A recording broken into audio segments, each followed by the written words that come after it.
Assalamualaikum warahmatullahi wabarakatuh. Selamat siang Ibu dan rekan-rekan sekalian.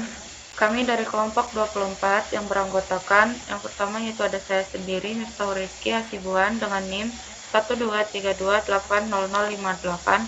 Kemudian ada Steven dengan NIM 12328000120.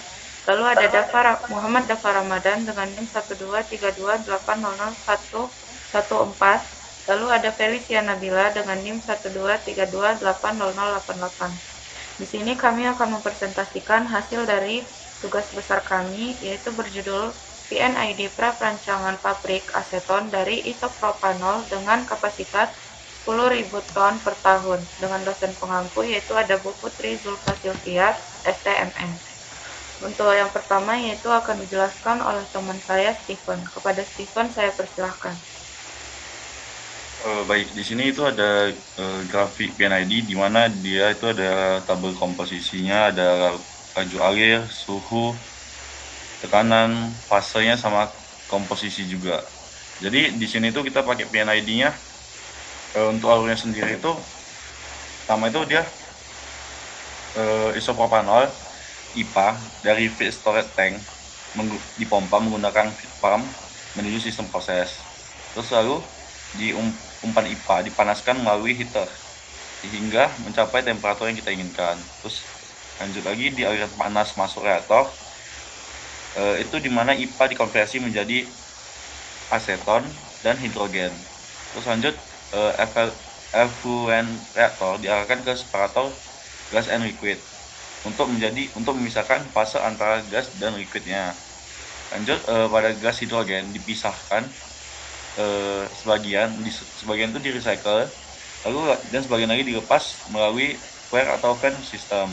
Terus lanjut fase cair yang mengandung asetot, sisa IPA dan impurasi dikirim ke kondensor untuk dilakukannya treatment pendinginan. Terus di yang ketujuh itu cairan dingin masuk ke kolom destilasi untuk proses pemurnian asetonnya.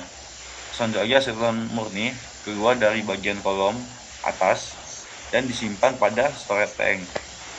Untuk bagian kolom bawahnya itu sendiri, itu dia masih mengandung IPA dan direcycle kembali ke proses atau dibuang sebagai waste sesuai kebutuhan. Lalu lanjut, nextnya ada tujuan sistem pengendalian.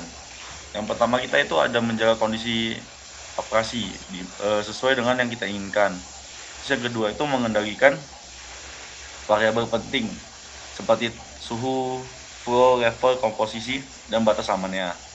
Terus yang ketiga itu ada meminimalkan gangguan yang dapat menghambat atau mempengaruhi proses yang kita jalani. Terus yang keempat tuh menjaga beban produksi agar sesuai target yang kita mau. Terus yang kelima tuh mencegah operasi tidak aman dengan sistem alarm, bisa sistem alarm, interrupt, dan shutdown. Terus yang keenam tuh mengoptimalkan kualitas produk sesuai dengan spesifikasinya. Terus yang ketujuh itu meningkatkan efisiensi energi dan konsumsi bahan baku. Dan yang terakhir itu ada mendukung operasi otomatis dan mengembangkan sistem kontrol yang lebih lanjut lagi. Mungkin untuk selanjutnya bakal dilanjuti dengan rekan saya.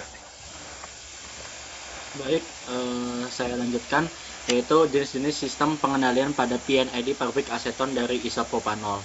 Yang pertama ada feedback control, yaitu digunakan pada sebagian besar kontrol pada seperti level control LC, pada separator dan storage tank, pressure control PSC, pada gas outlet reactor serta flow control FC pada aliran feed and reflux, guna mengoreksi kesalahan jika terjadi deviasi dari set point. Yang kedua ada cascade control yang terlihat pada reaktor, di mana temperatur controller atau TC sebagai master mengatur flow control atau FC, steam atau coolant sebagai slave. Juga digunakan pada kolom distilasi, di mana temperatur control tray menjadi master bagi control valve steam reboiler. Yang ketiga, rasio control terdapat pada bagian reflux terhadap distillate, sehingga menjaga perbandingan produk dan recycle tetap konstan, yang membantu menjaga konsistensi kualitas aseton saat beban feed berubah. 4.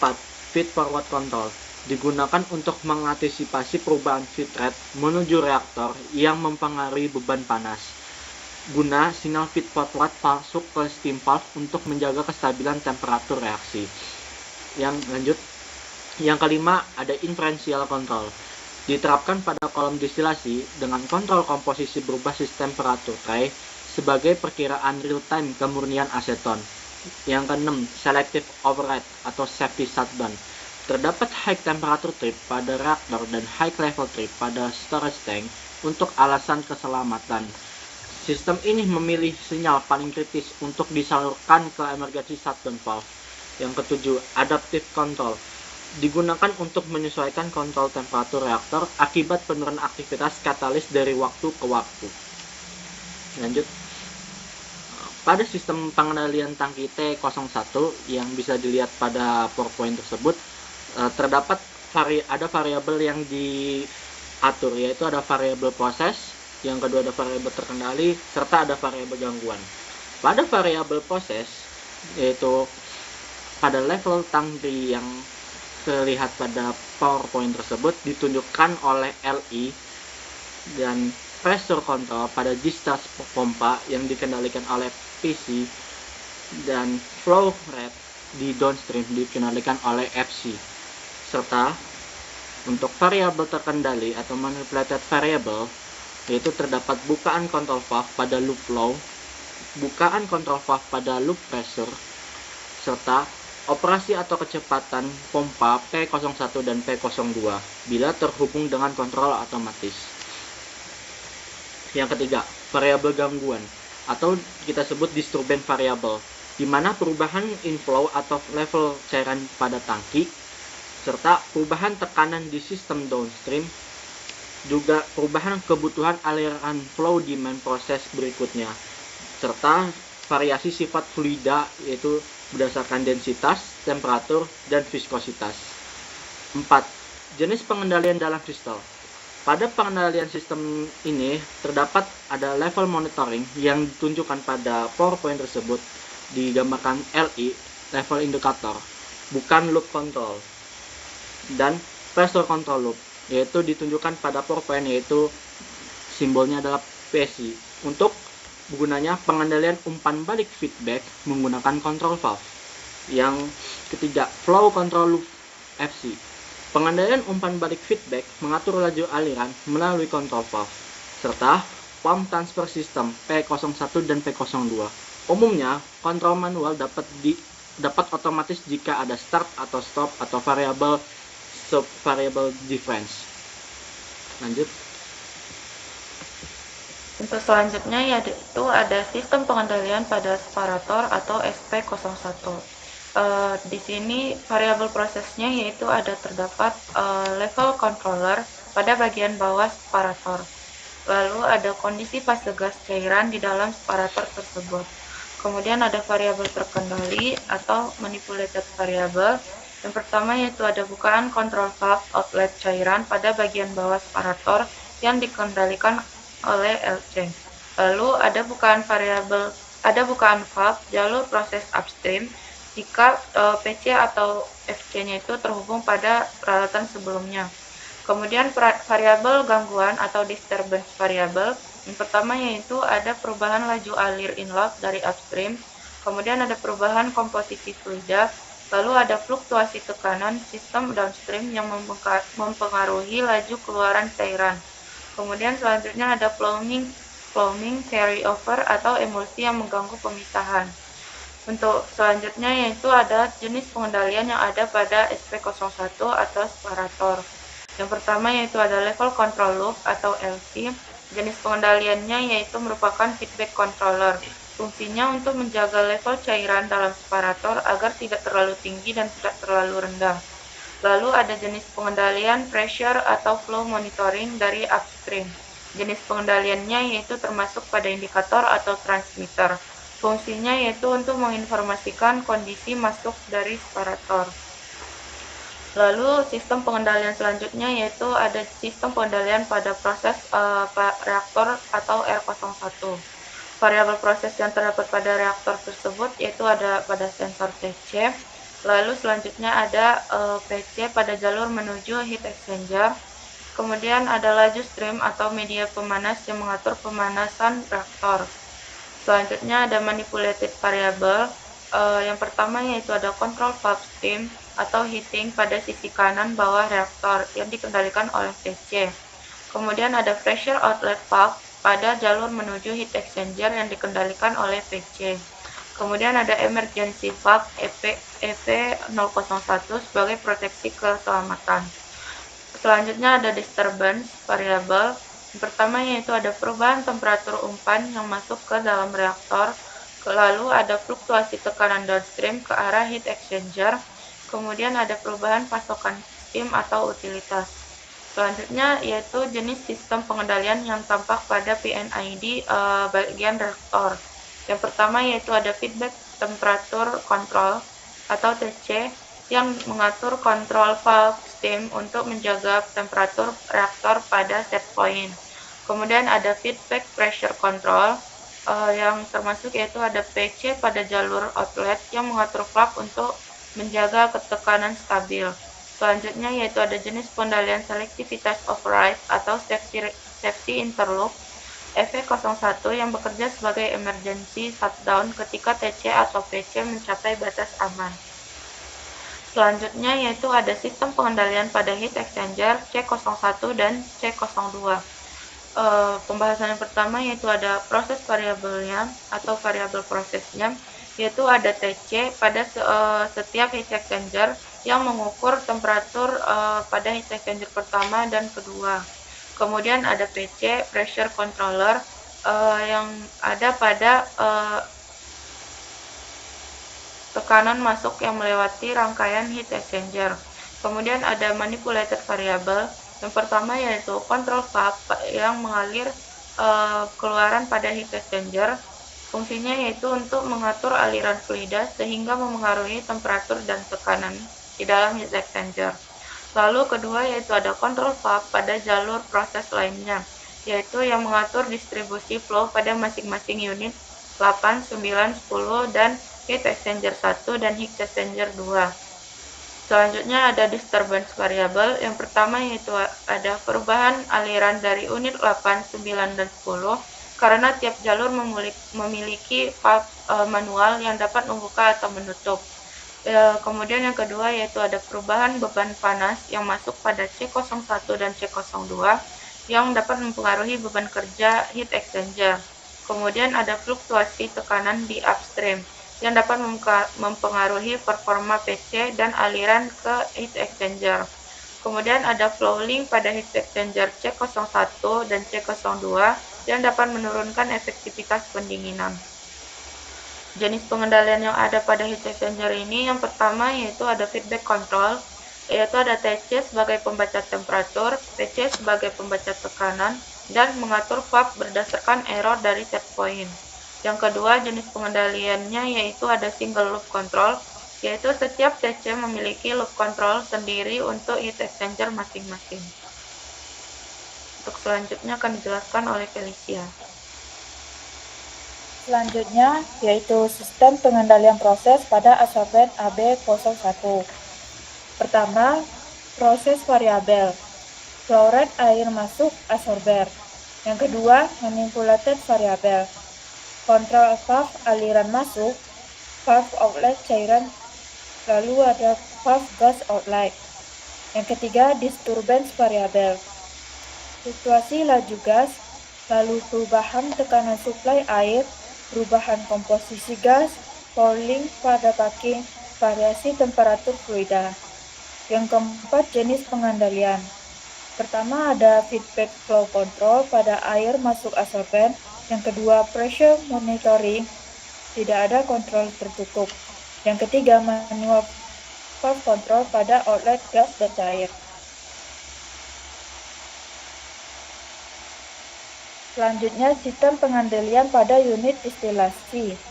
Yang pertama, variabel proses yang dikendalikan, yaitu ada temperatur bottom kolom, level kondensat pada akumulator, tekanan kolom MD01, temperatur overhead atau reflux. Yang kedua, variabel manipulasi. Yang pertama ada bukaan kontrol valve aliran steam ke RB01 yang mengendalikan panas atau temperatur bottom. Yang kedua, bukaan valve keluaran kondensat AC01 atau kecepatan pompa P07 yang mengatur level kondensat. Yang ketiga, bukaan pressure release valve atau fan pada top untuk mengatur tekanan. Selanjutnya ada bukaan valve aliran cooling water pada kondensor CD02 untuk kontrol temperatur overhead. Yang ketiga, variabel gangguan.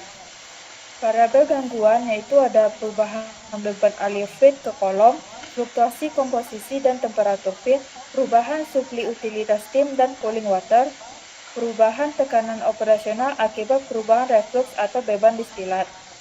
Yang keempat, jenis sistem pengendalian yang digunakan. Pertama ada feedback control yang mengontrol tekanan dan kontrol level kondensat. Yang kedua, cascade control. Kontrol temperatur botol melalui valve steam RB01 dan kontrol temperatur overhead melalui kondensor CD02. Yang ketiga, rasio atau flow control. Pembagian aliran distilat sebagai reflux oleh pompa P07 dan P08. Alasan pemilihan jenis pengendalian tantangan dan solusinya. Tantangan yaitu ada fluktuasi feed, variasi utilitas, fouling exchanger, perubahan komposisi distilasi, dan penurunan katalis. Alasan pemilihan jenis pengendalian. Pertama, reaktor. Cascade menjaga suhu sangat sensitif. Cascade control dipilih karena proses distilasi sangat sensitif terhadap perubahan suhu, khususnya akibat fluktuasi utilitas. Dengan cascade control, gangguan dapat dideteksi dan dikoreksi lebih cepat sebelum mempengaruhi variabel utama. Operator, level harus stabil, mencegah carryover. Lalu ada distilasi TIC, bottom dan overhead, yang menjaga kemurnian. Rasio atau reflux distilat, kestabilan komposisi.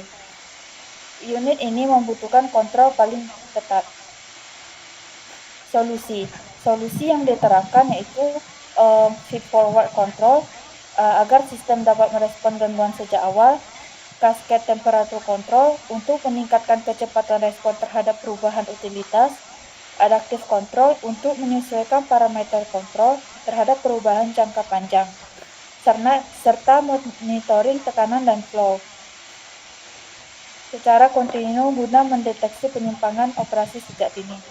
Kesimpulan yang dapat diambil yaitu pertama, perancangan sistem kendali proses pada pabrik aseton dan isopropanol telah dirancang untuk memastikan operasi stabil, aman, dan mencapai spesifikasi produk.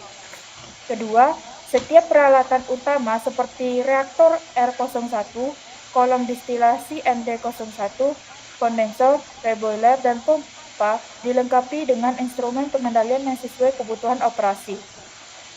Yang ketiga, terdapat berbagai jenis sistem kontrol yang diterapkan dalam PNID, meliputi feedback control, cascade control, dan rasio kontrol sesuai karakteristik variabel proses. Yang keempat, variabel proses yang dikendalikan meliputi temperatur, tekanan, level, dan aliran yang merupakan variabel kritis dalam menjaga efisiensi konversi dan kualitas pemisahan.